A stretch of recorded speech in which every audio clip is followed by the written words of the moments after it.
Uh, Good morning, sir. Are you Brody Jack Johnson? Yes, sir. Mr. Johnson, I'm Judge Middleton. We've met. Also here with me is Keith Stickley, the Chief Public Defender. You were charged in file 232142FY with felony domestic violence. The matter was reduced to a misdemeanor, domestic violence, second offense. You were placed on probation. Daniel Frazine was your probation officer. He filed a Yes. probation violation petition alleging that you violated your probation by failing to test, failing to report, drinking alcohol, and failing to make any payments. So he set an arraignment on that probation violation and you didn't show up. His recommendation is that I revoke your probation and give you 60 days of jail.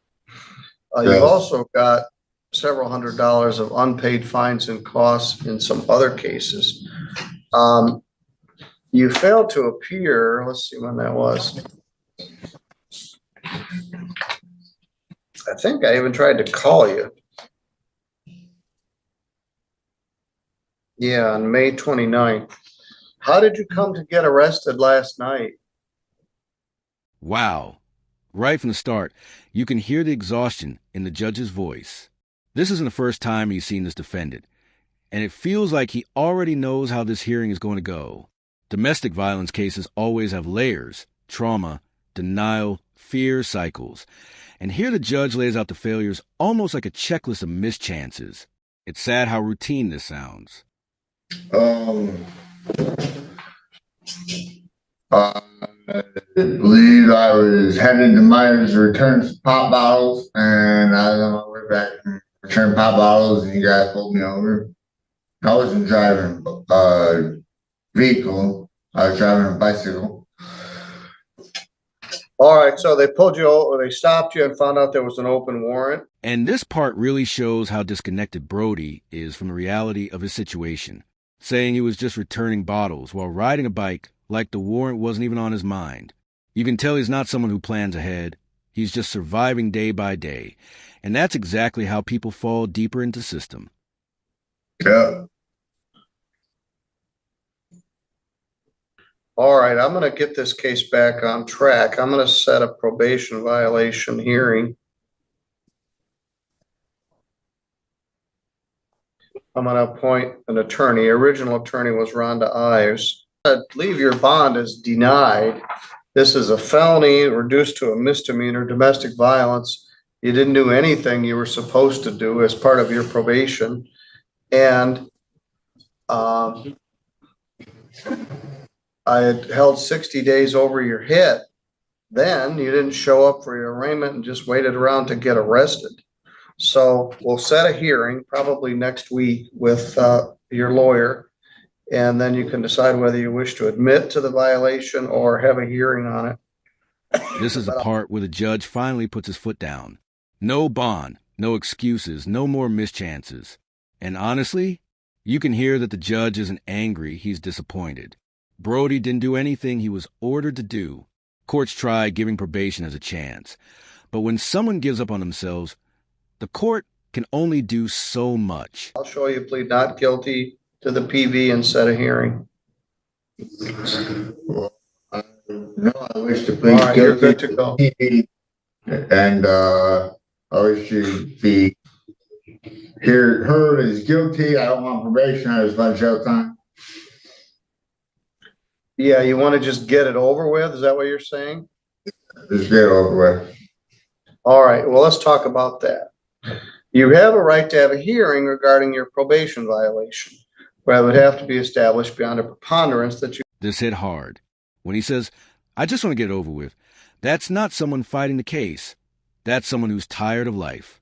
It's resignation. It's giving up. And sadly, a lot of defendants reach this point after failing multiple times. Jail becomes easier than trying to fix your life. Violated your probation. You would be entitled to have a lawyer on that. I'd appoint your original lawyer or another lawyer, and the chief public defender is here now. So you have a right to have a hearing on it. You also have a right to just admit the violation. So Are you willing to admit that you violated your probation by failing to report, failing to test, and using alcohol or drugs? Yes. Are you basically homeless? No, I've been staying with the lady who it was assumed I assaulted. Yes. I was staying with her, and I just had no way to report and no way to, so I was just saying it was easier in your guys' hands. Just give me some jail time, This is the emotional core of the case. He admits he was staying with the same woman he was accused of assaulting. That alone shows how complicated domestic violence can be. Victims and defendants often end up back together due to need, dependency, or a lack of options. And when he says he had no way to report, it sounds like someone stuck in a cycle with no support system. All right. Well, you have a right to enter a plea if you want to. This will save some time. What are you going to do when you get out?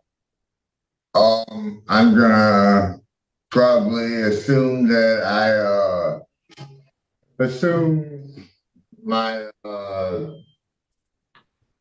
anger management and Well, you won't be on probation, so you won't have to do any of that stuff. You could use it, but I tried to get you to do that. Look for the original judgment. All right. I gave you 90 days, credit 30.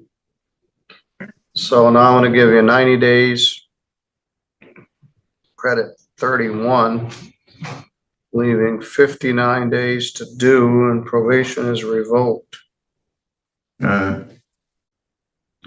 Maybe we were just setting you up to fail right off the bat, but I thought I'd give you a chance to try some of this other stuff, and you wanted to get out of jail, but you didn't really do anything. You're also supposed to continue with your treatment at Pivotal, and I don't think you've been doing that. I tried a little bit, but I don't think that's working. All right, Mr. Johnson, I'm off your back. You owe me 59 days. Your probation is revoked. And there's not much else to say about it. Well, he'll be a trustee. He'll be out about 45 days. I wouldn't want to spend The judge's honesty here is rare. He openly questions whether the court set him up to fail. You don't usually hear judges admit something like that. Brody didn't follow through, yes, but the system also didn't give him tools he could realistically use. This moment feels like a mix of accountability and compassion. Best part of the summer in jail. Yeah, he was living with the complaining witness. They didn't charge you with driving suspended. Did you finally get a license? Oh, yeah. Yeah. Oh, very good. And that's it. 60 days. Probation revoked. Case closed.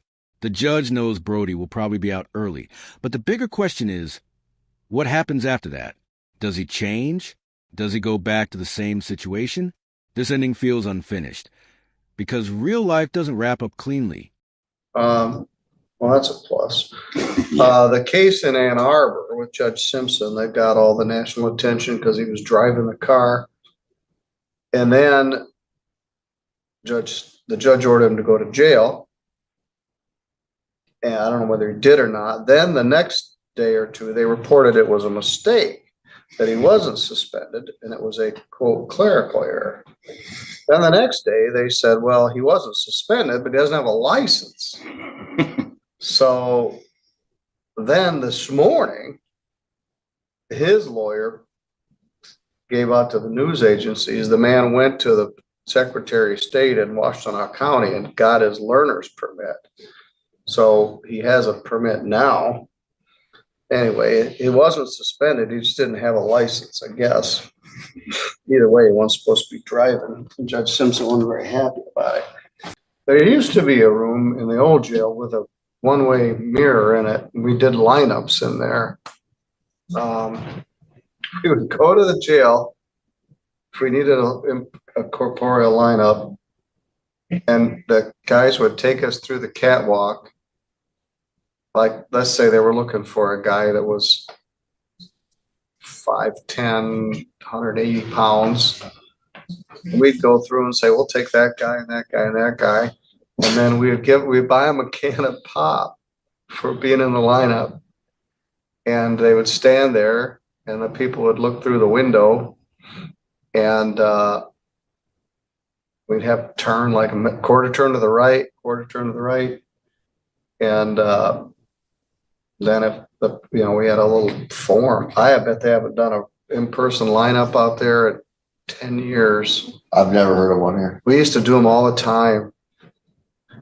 We had some Polish gypsies that came here and stole a bunch of jewelry from an elderly woman, and we had a lineup in the probate courtroom, and got some ladies from here at the courthouse to sit in the chairs. The ladies had babushka things, so everybody, anyway, the old lady, I think she picked them out. They bonded out on $40,000 cash. Some little old man who was a lawyer from Hamtramck came here with $40,000 like cash in a paper sack and bonded them out, and they promptly absconded, and they got arrested in California and deported. So St. Joe County kept the $40,000. But yeah, we used to, of course, now they would do photo lineups and just pick booking photos out. Back then they were in black and white. But yeah, I bet several times a year we would go to the jail and do a lineup. We're just talking. Howard Bush was in Kalamazoo once, and when he was a young lawyer, I don't remember what he was doing. They asked him if he would stand in the lineup, and they picked him out. So I still tease him about that from time to time. Oh, he was probably before I even started practicing. That's funny. So I don't know if they have a room to do a lineup out there. If I saw Shayna in the lineup, I'd always pick her just out of principle. She has a guilty look about her. That's right. Good Maybe person. Howard just looked culpable. That's funny. That's really funny. I don't think he'd mind me telling that story. Well, he's a member of the bar. He's guilty for something. Guilty by association. Sure.